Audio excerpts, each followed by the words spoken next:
Hey there nation, and welcome to the show where we help you to play miniatures wargaming on a budget. It is I, Commander Cheapskate, and we are back with another episode of Cheap Shots. This is the series where we show you how to save money on the hobby, and on today's episode we're going to show you guys how to cheaply and quickly paint up a squad of High Elf Shadow Warriors for your games of Warhammer Fantasy, Mordheim, or Warhammer the Old World. So as you can see here, this is what the end result would look like for all 10 of these Shadow Warriors. As you can see, we have a beautiful tabletop standard with a really cheap paint job done for these guys. It's only going to cost you $37.41 to paint up your warriors to look exactly like ours, and that's assuming, of course, you're purchasing everything for the very first time. Now, when you compare that to the materials that you need to purchase from Citadel as well as from Army Painter, that's going to cost you $210.34 to paint up the same way we did, but using their products instead, which gives you a grand total savings of $172.93.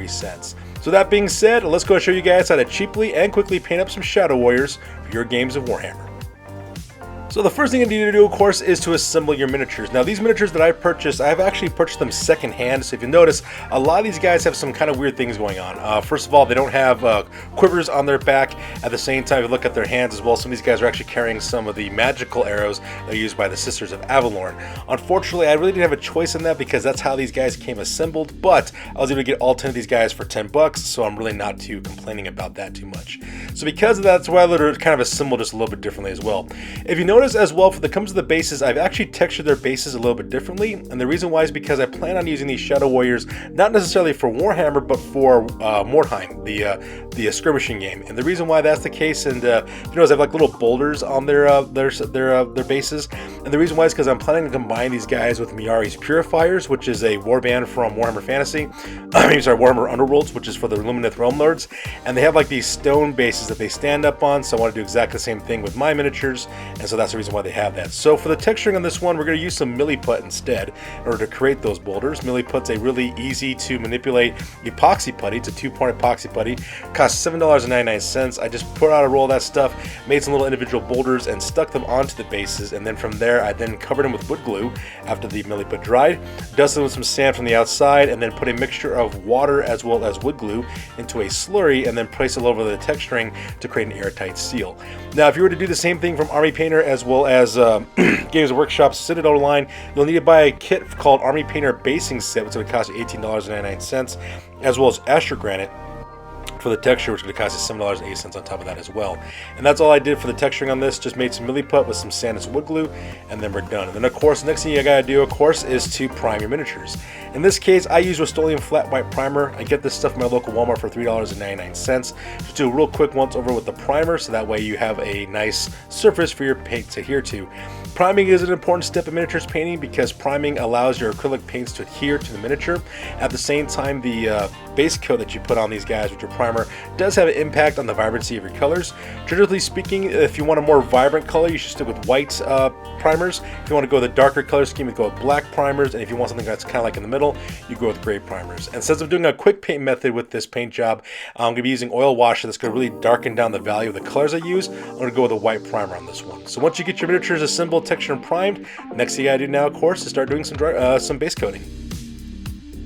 So the first thing we start with these guys is all the flesh. So luckily for me, there's not very much flesh on these guys, just the faces for 4 of these miniatures are exposed. So because of that, what I decided to do is put 2 thin coats of flesh by Apple Barrel Paint. It costs 50 cents at your local Walmart. The equivalent to this from Citadel would be Cadian Flesh Tone, which costs $4.55. So I just put 2 thin layers on the exposed flesh using the flesh color from Apple Barrel Paint, and then I do a dry brush real quick using Delta Serum Coats, Peaches and Cream.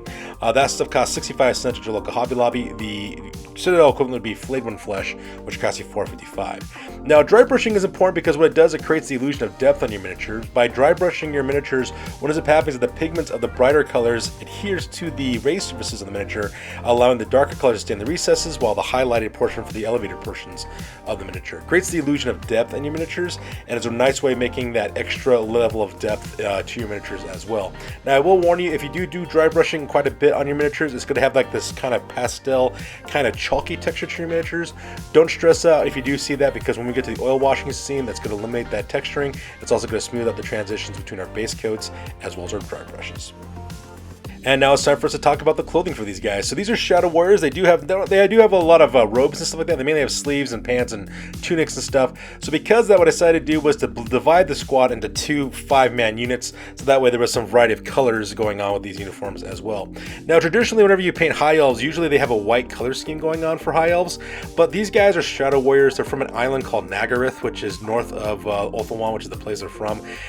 Very close to Dark Elf territory, so I wanted to create the idea that these guys are kind of stealthier than their normal counterparts, so I went with kind of like a bluish grayish color scheme for these guys to make it look like they blend in with rocks and boulders and with the unforgiving environments of Nagaryth, as well as Nagaron, to kind of give the illusion these guys are kind of like stealth ninja type characters.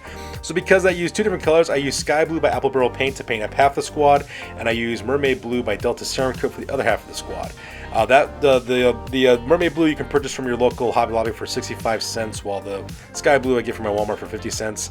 The different colors that would be from Citadel would be Blue Horror, as well as for the Mermaid Blue, that one would actually be Talazar Blue. The Blue Horror will cost you $4.55, while Talazar Blue will cost you $7.80. So you just put 2 thin coats on the fabric that you want to be the color that you want, and then you're ready to move on. Now the main piece of clothing that these guys mainly have are their cloaks. These figures have large bellowing cloaks that kind of surround them, and for that I use the same color for all 10, which is 2 layers of Skyline by Folk Art. It's a nice stormy gray color, and I like using that kind of stormy gray bluish color to make it look like they blend in with the darkened environs of Nagaryth, where these guys are actually from.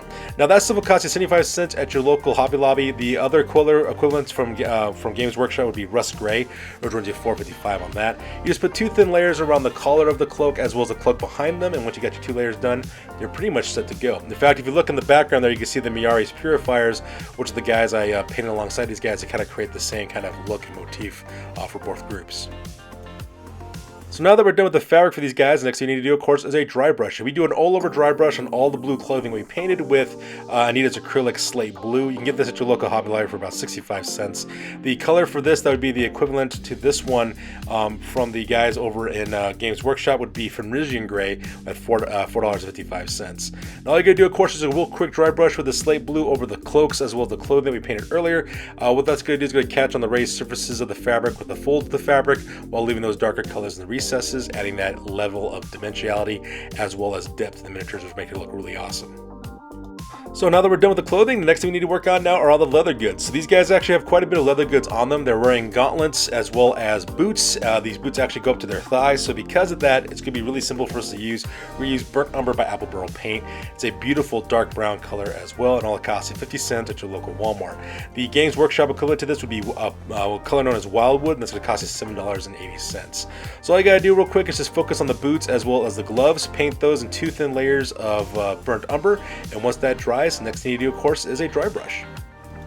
Alright, so the dry brushing that we use for this is Territorial Beige by Apple Barrel Paint. It costs 50 cents at your local Walmart, and I just do a quick dry brush real quick over all the Burnt Umber brown that I did earlier. It's a nice contrasting color that creates that illusion of depth by highlighting those highlights, and at the same time leaving that Burnt Umber in the darker recesses.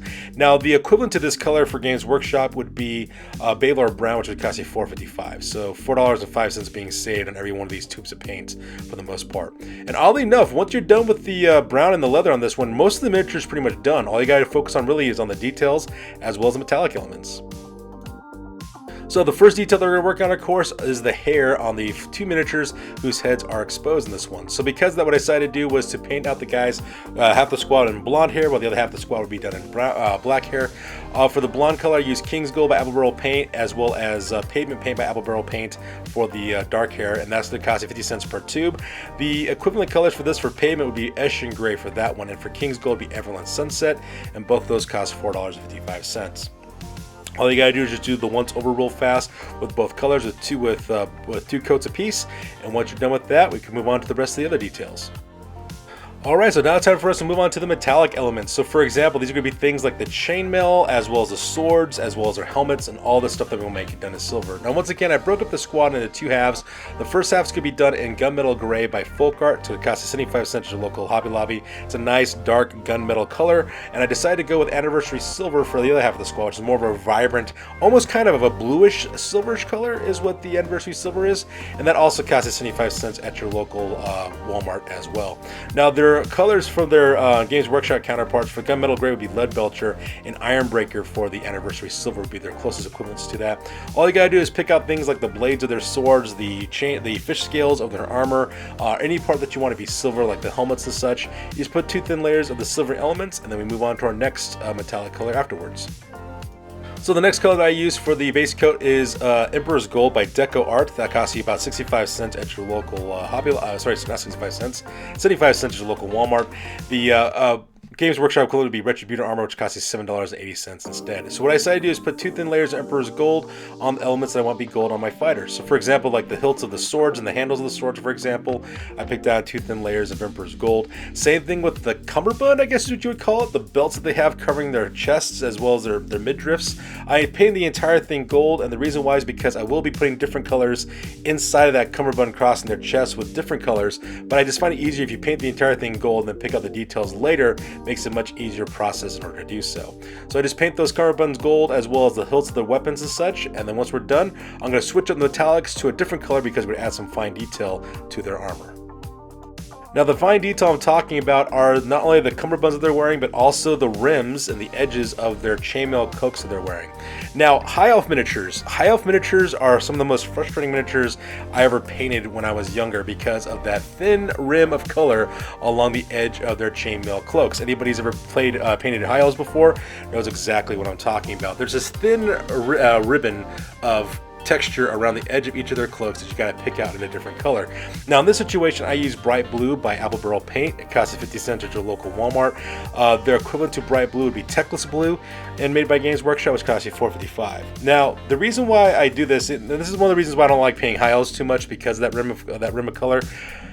And it's agonizing to paint, but once you do it, and once you do it well, it actually has a really nice overall look for your High Elves. It looks absolutely amazing when you get it done correctly. So that's a pet peeve of mine about painting with High Elves, but you can't argue with the results. The reason why it's so difficult is because if you make a spillage over, you can hit something else. You can either get into the scales, which means you got to touch up with the scales, and then you might overcorrect and damage the blue rim, or you can go to the different parts of the clothing and then you'll try to touch up and you might accidentally hit the blue rim. So that's what makes this so frustrating to do, but it makes it look really awesome by the time it gets done. So you can see that coat looks much more vibrant. At the same time, on the cummerbund that these guys are wearing as well, they have some blue designs that I painted over the gold on their cummerbunds to create that illusion as well. You just put 2 thin layers on the bright blue accents that you want to bring out for your miniatures, and they're ready to move on for some more detail work. So the next color we're going to use real fast is Folk Arts Copper. You can get this stuff at your local Walmart for about 75 cents. The Games Workshop equivalent would be Screaming Bell, which costs $7.80 there. And for the copper elements, we're doing things like some of the finer details, like on the helmets on some of these Shadow Warriors, they have emblems in Elvish and like little motifs and designs on their foreheads and their helmets. So I picked that out in 2 thin layers of copper. Same thing with the Elven runic writing on the blades that they're carrying as well. I did that as well, put 2 thin layers on that. Some of these guys have little charms hanging off their belts and stuff like that, as well as on the rim of their armor. They have like little rivets on the rim of their armor as well. Those elements I picked out in 2 thin layers of copper, and it actually creates a lot of visual interest for these guys as well. Same thing with the tiaras that some of these characters are wearing, like the ones with the long flowing hair. There's a couple of them are wearing like these tiara looking things with like this sun ray kind of motif. I picked out 2 thin layers of copper. And once you're done with that, time to move on to our next layer of details. So like I said before, when I purchased these miniatures, I purchased them secondhand, and some of these guys had some of the Sisters of Avalorn arrows on their arms, which are like these magical, mystical energy type bows. So, you know, I can't argue. I only got these guys for $10, so I really can't argue with that. So because of that, to make this ethereal kind of paint job going on with the weapons, I decided to use green, like ethereal green glow, to kind of contrast with all the blue that these guys have. So because of that, for all the flaming arrow looking things, I just put 2 thin layers of Wintergreen by Apple Barrel Paint. You can get this at your local Walmart for about 50 cents. Just put 2 thin layers over the entire thing to act as a base coat for this ethereal green look that we're going on. The equivalent for this from Citadel would be Gauss Blaster Green, which costs $4.55. And once we're done with that, the next thing, of course, to do is to do a dry brush with lime sherbet over the wintergreen that we did earlier. It's going to create this kind of glowing kind of green effect going on. And so I just do a quick dry brush with that. It does a beautiful job of catching the highlights of the flames while leaving that wintergreen in the recesses of the miniature as well. Now, the lime sherbet costs 50 cents at your local Walmart, and the equivalent color from Citadel would be Cyberite Green, which costs $4.55 for that. So once you guys are done dry brushing those flames for the arrows, the next thing we got to do is add one additional highlight to kind of sell that ethereal look for these weapons. And that last ethereal look we're going to use is Pale Gray by Folk Art. It's a really bright gray, almost white, but not quite white because it's still a lighter shade of gray. And I just do a quick dry brush all over the alignment strip that I did earlier, just to add that little bit of a glow effect to the weapons that these guys are carrying as well.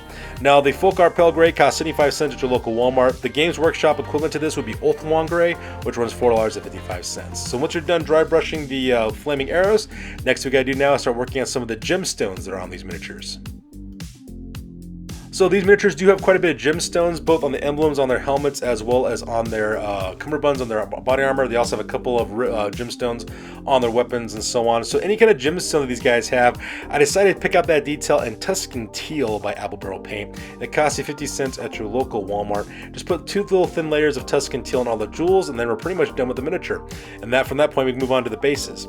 Now the color for Tuscan Teal from Citadel method would be Thunderhawk Blue. I find is the closest color to that, and that's going to cost you $4.55. So for the bases on this one, because I plan on doing an oil wash on the bases as well, what I do is I cover the entirety of the base in 2 thin layers of pewter gray by Apple Barrel Paint. You can get this at your local Walmart for about 50 cents. The Games Workshop equivalent would be Slanesh Gray, which costs you $4.55. So I just put 2 thin layers of pure gray over the boulders as well as the texture that I put on the bases as well. Like I said before, the boulders that are on these bases are meant to match the Miari's Purifier miniatures from Warhammer Underworlds, because I'm going to use both units to make a Mordheim warband of Shadow Warriors for an upcoming Mordheim campaign. And so because that's why I have those little design elements, and so that's why I have the stoneworking as well. Once you put your 2 thin layers of pure gray on, the next thing we got to do, of course, is a dry brush. Alright, so the dry brush, once again, I use Pale Gray by Folk Art. Just do a quick dry brush over all the texture that I did earlier to cast that raised surfaces. So as you can see, we have that nice dark pewter gray in the recesses between all the texturing, while the textured part, like the boulders as well as the grains of sand, have been highlighted with the pale gray as well. It creates this nice little illusion of depth on it. And once we're done with that, the very last step we got to do for our miniatures is to do an oil wash. So let's go ahead and talk about that next. Alright, so the next stage is an oil wash, and like I said earlier, this is a quick paint method, so we do our oil washing in one final stage. Now, a lot of people for the oil washing, when they do a quick paint method, they like to use Army Painter Strong Tone, and it's a wonderful product, does exactly what it's advertised to do. The only problem is, though, is it's kind of expensive, running at $32 per can. At the same time, I like to use Midwax Polyshade Mission Oak color, that costs us $6.99, and I get this in my local Walmart because it does exactly the same thing. So what we're going to do is we're going to take our Polyshade, we're going to paint this all over the entirety of our miniatures as well, and act as an oil wash. Now the oil wash does a couple of things. The first thing that it does is that it creeps into the recesses of the miniature, bringing out a lot of the details that we couldn't see earlier. So things like the individual links between the different scales on their armor, for example, the folds of their fabric, the individual strands of hair, the texturing on the base. It does a beautiful job of bringing out those recessed details that we couldn't see earlier. Another thing that it does as well is it smooths out the transitions between our base coats as well as our dry brushes. So as you can see, that chalky pastel texture that we had earlier is now completely gone. The reason why is because oil washes smooth out those transitions. And the very last thing that the oil wash does as well is it also darkens down the value of the colors that we use as well. So instead of being so bright and vibrant, they're darker, they're more shadier, and the color, of course, has been reduced significantly. So as you can see, these guys look much more darker as well as more recessed in the terms of the brightness of their colors as well. Now I will warn you now, both Army Painter Strong Tone as well as Midwax Polyshade both have polyurethane in their products. So because that, you do have to let this stuff dry and cure for about 24 hours. And what it does, you can have a hard candy shined coating over the entirety of the miniature, which is going to protect the paint job on your miniature as well. Unfortunately, it will create a lustrous sheen, so if you're not a big fan of that candy coating, that is going to be a problem, so you're going to have to use a matte varnish in order to mute that down. But if you like that candy coated type of vibrancy to your miniatures, you could totally skip the next step. So now that we let our miniatures dry and cure, the next thing we're going to do, of course, is a matte spray. This is a completely optional step, but me, I don't like that sheen that comes off of the miniatures after applying the Polyshade. I like my miniatures to have a matte finish for that, so because that, I use a can of Krylon matte spray. I get this at my local Walmart for about $5.99. The Games Workshop equivalent would be Minotaurium Varnish, which costs $19.50 instead. So I just do a quick once over real fast to clear any of that sheen, and once it's done, you can see all the details that are there. So from there, of course, we're going to start working on the bases and finish them up. So the last thing we do real quick is to rim the bases that these guys are standing on. I use 3 layers of Palm Leaf by Apple Barrel Paint. You can get this stuff at your local Walmart for about 50 cents. The equivalent to this from Games Workshop would be Militarum Green, which costs $4.55. Now the reason why I'm putting 3 layers of Palm Leaf down is because some of the oil wash that I did spilled over the sides, so it will stain the rim because of that. So I put that 3rd layer just to make sure that that dark color doesn't appear up in the end. And the reason why I also painted green as well, so that way not only could I use these guys for Mordheim, which I'm originally using them for, but if I want to use these guys later on for Warhammer Fantasy, I could do so because it matches the overall color scheme with my High Elf army as well. And just like that, this is the end result that you have. So our miniatures are now fully finished with a beautiful tabletop standard, at the same time only spending $37.41 in order to paint our miniatures using our method. And that's of course assuming that you're purchasing everything for the very first time. Now when you compare that from Citadel as well as Army Painter, we're going to talk about that next and talk about exactly what you'll need to purchase from Citadel and Army Painter if you want to paint up your miniatures exactly the same way we did, except using the Citadel as well as Army Painter method instead. So if you want to paint up your miniatures that looked exactly the same way we did, but using Citadel and Army Painter, you'll need to use the following materials. You need to buy a can of Corax White Spray, which is going to cost you $17, as well as the colors Thunderhawk Blue, Averland Sunset, Militarum Green, Teclis Blue, Saburite Green, Blue Horror. All those are going to cost you $4.55. You also need to buy a pot of Wildwood, which is going to cost you $7.80 for that, as well as Cadian Fleshstone, Baylor Brown, Gauss Blaster Green, Slanesh Gray, Eshin Gray, Flayed One Flesh, all those costing $4.55. For some of the blue aspect that we did, you need to buy a pot of Talazar Blue, which is going to cost you $7.80, as well as Fenrisian Gray, as well as Rust Gray and Ultramon Gray, all costing $4.55. For the metallic elements, you need to buy a pot of Lead Belcher, Screaming Bell, Ironbreaker, as well as Retributor Armor. All those are going to cost you $7.80. And for your oil wash, you need to buy a can of Army Painter Strong Tone, which is going to cost you $32. And if you want to do a matte finish, you need to buy a can of Minotaurian Varnish for $19.50. To do the texturing that we did on the bases, you'll need to buy a Army Painter basing set for $18.99, as well as a pot of Asher Granite for $7.80. Now, assuming you're purchasing everything from Citadel and Army Painter for the very first time, you're talking about a grand total investment of $210.34 to paint up your squad of Shadow Warriors the same way we did, except using Citadel as well as Army Painter materials.